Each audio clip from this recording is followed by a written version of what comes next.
Oke, Assalamualaikum warahmatullahi wabarakatuh. Kembali lagi dalam perkuliahan kita yaitu struktur jembatan. Kita akan melanjutkan perkuliahan kita minggu lalu, yaitu bagaimana mendesain struktur atas ya, jembatan rangka bentang 60 meter kelas B. Sebelumnya kita kemarin sudah membahas mengenai perhitungan beban sementara atau beban hidup ya, yaitu jadi saya review lagi sekali lagi bahwa beban sementara kita di sini ada dua. Yang pertama adalah beban lajur dan yang kedua adalah beban truk. Saya garis bawahi, beban lajur itu ada dua, ada yang kita sebut beban terbagi rata atau BTR, dan yang kedua adalah beban garis terpusat atau kita sebut dengan beban GEL ya, beban garis terpusat ya. Beban terbagi rata ini dalam bahasa BMS 92 itu adalah UDL, Uniform Distribution Load. Sedangkan beban garis terpusat ini menurut bahasa BMS 92 adalah beban GEL. Oke. Itu adalah beban lajur ya. Sedangkan beban hidup yang kedua adalah beban truk. Beban truk ini menurut SNI kita, SK SNI T02 2005, bahwa truk yang lewat di jembatan kita itu adalah satu buah. Jadi saya garis bawahi satu buah truk, oke, dengan berat total 500 kN atau 50 ton dengan konfigurasi gandar seperti ini. Konfigurasi gandar adalah 50, 22,5 ton, 22,5 ton, 5 ton. Jadi kalau di total ini adalah 500 kN atau 50 ton dengan posisi roda seperti ini. Oke, ini akan kita simulasikan. Oke, jadi tipsnya adalah beberapa pengalaman yang sudah saya lakukan. Biasanya beban lajur ini itu berpengaruh di rangka kita, sedangkan untuk beban truk berpengaruh di perhitungan lantai jembatan dan perhitungan desain gelagar memanjang atau kita sebut gelagar stringer. Oke. Baik, lanjut.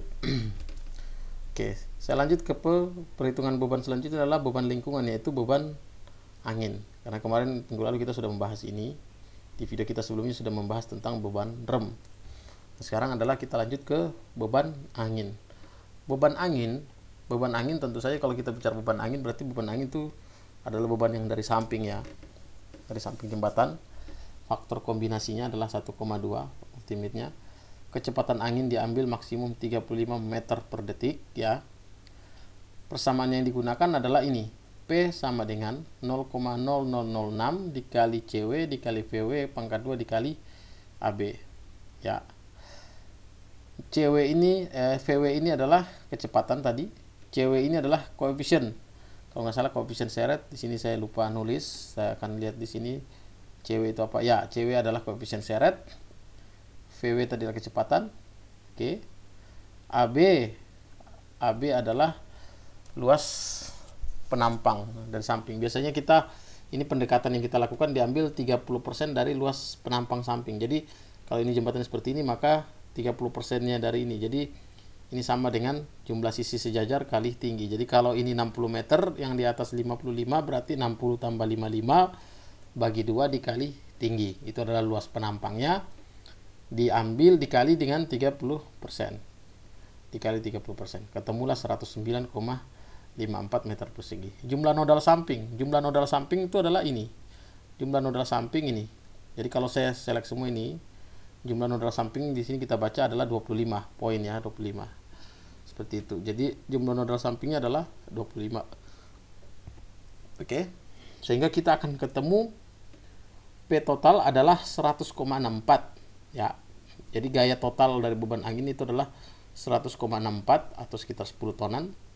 Jadi untuk per nodal atau per titik tentu saja kita harus bagi dengan 25, ketemulah 4,03. Baik. Nah, ini adalah untuk beban angin. Selanjutnya adalah beban gempa. Beban gempa yang kita pakai di sini saya perkenalkan dulu. Yang pertama adalah beban gempa static equivalent. Untuk contoh di sini saya hanya akan membahas dulu beban static equivalent. bila waktunya nanti masih ada, saya akan melanjutkan di beban respon spektra, karena beban gempa sendiri itu sebenarnya ada beberapa ya. Ada beban statik ekivalen yang paling standar, respon spektra, yang kedua adalah time history. Untuk jembatan-jembatan kita yang standar sebenarnya cukup statik ekivalen dan respon spektra, seperti itu. Namun sesungguhnya kalau untuk bentang-bentang yang pendek, kita pakai statik ekivalen lebih tepat.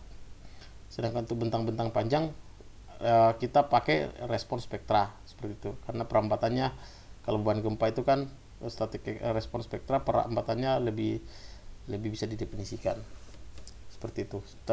Relatif boros kalau kita menggunakan statik ekivalen untuk jembatan yang bentang panjang. Oke, tapi nggak apa-apa, kita pakai statik ekivalen. Bagaimana persamaan dari statik ekivalen? Menghitung beban gempa statik ekivalen, ini adalah persamaan dasarnya. Oke, gaya geser dasarnya adalah C dikali S dikali I dikali WT. C ini adalah koefisien gempa. Kita ambil koefisien gempa maksimum di sini, yaitu sekitar 0,23, seperti itu. S adalah penyerapan, koefisien penyerapan ya, energi di sini S. Ini Anda bisa lihat nanti di SK SNI T02 2005, ini S apa? Kalau nggak salah dia adalah penyerapan. S adalah faktor tipe bangunan yang berkaitan dengan kapasitas penyerapan energi, itu adalah S. Sedangkan WT adalah berat total dari struktur. Jadi V-nya adalah, kita akan ketemu angka 1389,27. Ini adalah gaya geser dasar yang besar, yang paling besar. Tentu saja untuk per nodal berarti kita harus bagi 50 karena jumlah nodal adalah 50. Oke. Jadi gaya gempa kita dari arah sumbu utama itu 27,79 per nodal, ya. Sedangkan untuk arah X, ini kan adalah arah Y, saya katakan ini adalah arah arah Y. Sedangkan untuk yang arah X itu diambil 30%-nya saja. Sehingga kalau saya tunjukkan di sini, barangkali di sini bisa dilihat nih. Ini ada X, ada Y, ada Z ke atas. Berarti ke arah 100%-nya adalah ini, 30%-nya ke arah sini. Atau 27 kN ke arah sini tadi per nodal ya. Sedangkan yang 9 kN ke arah sini. Oke. Oke, itu adalah beban gempa statik ekivalen. Selanjutnya kita masuk dalam rekapitulasi beban yang bekerja. Nah, ini saya tampilkan di sini rekapitulasinya supaya kita bisa tahu, supaya kita bisa tunjukkan ini penempatan bebannya ke arah mana. Contoh, yang pertama adalah berat sendiri profil, simbolnya adalah ME1, artinya berat ini masuk dalam gebaja. Tipe bebannya adalah dead load ya. Ini kita karena program ini default by program, artinya program akan menghitung berat sendiri dari si struktur kita. Oke. Yang tidak didefinisikan oleh struktur kita seperti deck plate, gelagar memanjang, gasket plate, oke, dan lantai itu akan kita definisikan secara manual. Oke, cross girder. Oke. Terus di sini ada beban curb. Curb itu adalah beban berat maksudnya beban trotoar ya, lantai trotoar. Ini kita masukkan juga di sini. Jadi di sini ada penempatannya ada di cross girder. Oke.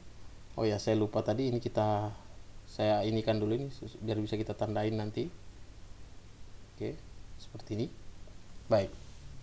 Oke, jadi ini adalah rekapitulasi dari beban yang bekerja pada jembatan kita. Nah, sekarang kombinasi beban yang akan kita pakai di sini adalah ini.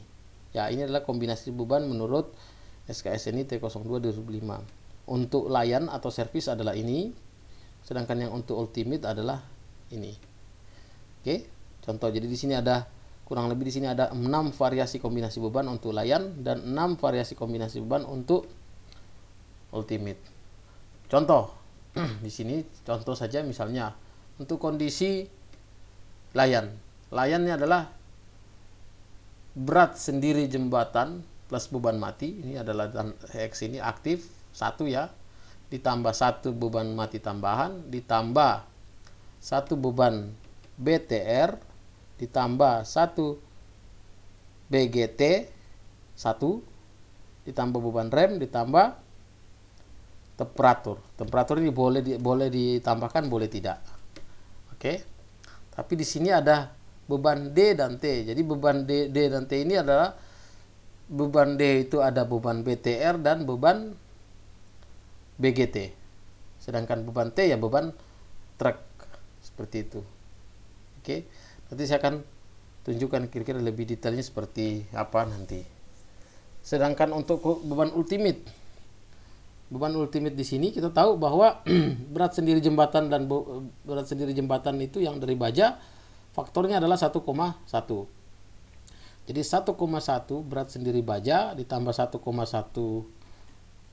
berat sendiri deck plate ditambah 1,1 berat sendiri gelagar memanjang ditambah berat 1,1 gaset plate ditambah lantai adalah 1,3 ditambah 1,3 ditambah aspal adalah 1,4 ditambah ya 1,4 ditambah di sini ada beban D ya, kita pakai beban D dulu, ditambah 1,8 BTR ditambah 1,8 BGT1 ditambah 1,8 rem ditambah beban angin 1. Kita pakai faktornya 1 saja karena di sini bulat ya. Ininya apa namanya? Keterangannya bulat. Artinya beban yang boleh dikombinasi dengan beban aktif gitu ya. Oke. Oke, nanti kita akan tunjukkan di belakang. Baik. Itu untuk perhitungan beban. Nah, sekarang kita bagaimana bagaimana kita melakukan penginputan atau mendefinisikan beban-beban ini ke dalam program. Baik, saya tunjukkan dulu. Ini saya hapus saja biar kita bisa belajar dari awal ya. Oke. Yang pertama saya buat dulu gridnya. Oke. Klik kanan edit grid, modify. Oke. Di sini saya udah buat, jadi grid X nya adalah minus 30 dan 30, artinya X nya adalah 30 dan minus 30 dan 30, itu sudah sama dengan 60 meter. Grid Y ini adalah lebar, center ke center samping ini adalah 7,6, sedangkan tingginya adalah 6,7. Di sini tingginya saya akan pakai 6,5. Oke. Seperti ini. Oke, kita munculkan gridnya. Oke, seperti ini.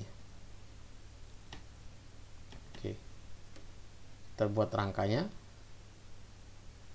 seperti ini. Oke, saya copy ini ke atas. Copy adalah edit,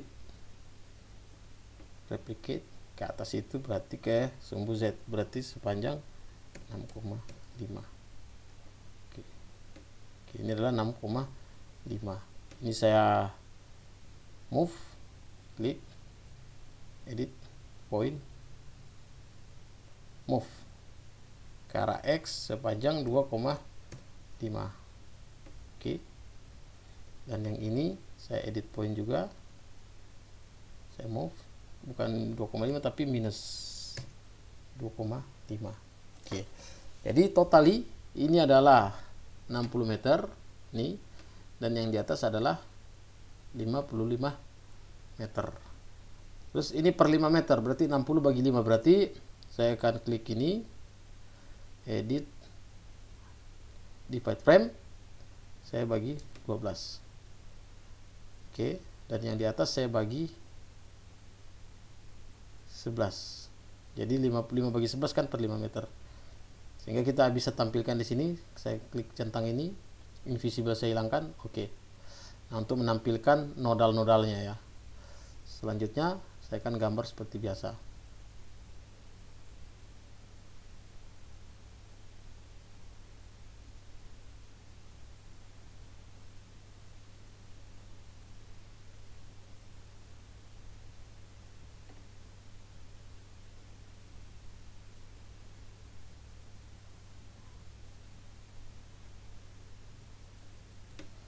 Oke, ini adalah rangka samping. Belum selesai sampai situ, kita klik ini, kita pasangkan peletakannya adalah sendi, dan yang ini kita pasangkan peletakannya adalah sign joint, strain, roll. Oke, seperti ini. Oke. Lebar ke arah samping ke sana adalah 7,6 meter. Berarti dari sini saya akan pilih semua, klik ini, kita edit, replicate ke arah Y sepanjang 7,6 seperti ini. Nah, ini dia. Terus ya tadi seperti ini, tanpa dena kita munculkan dena. Oke, ini adalah elevasi Z 0 meter. Yang di atas adalah elevasi Z sama dengan 6,5. Oke, baik, saya akan gambar pelan-pelan. Klik. Ini adalah untuk end portal. End portal. Sekarang saya akan gambar bracing seperti ini.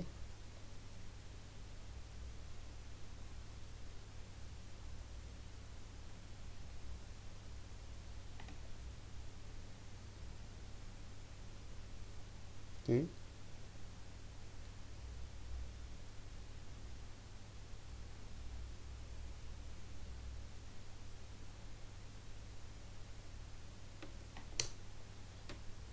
Oke, ini adalah tanpa bracing. Kita lihat nih bracing, sudah kita selesai gambar. Sekarang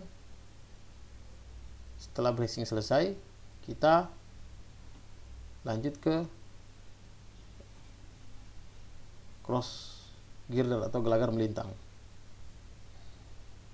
Oke. Oke, ini cukup. Saya replicate saja ini. Klik ini, kita edit light, replicate ya. Searah X yaitu 5 meter, jumlah ke sana adalah 12. Oke, seperti ini. Oke. Baik. Kita lihat perletakannya masih ada. Perletakan restrain. Oke. Oke. Nah, ini adalah sudah penggambaran secara ini sudah kita lakukan seperti ini. Oke. Tampak samping. Oke. Tampak atas.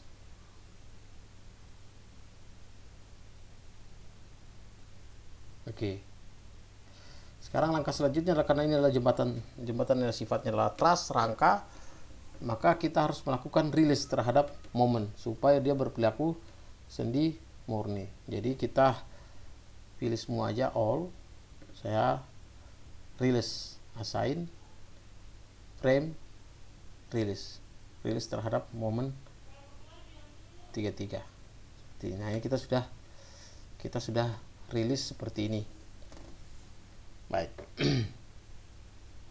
Oke, sampai di sini kita sudah melakukan yang namanya penggambaran geometrik dari struktur kita. Kita belum mendefinisikan beban, kita belum mendefinisikan material dan seterusnya. Nanti saya akan tunjukkan bagaimana kita mendefinisikan material pada video selanjutnya.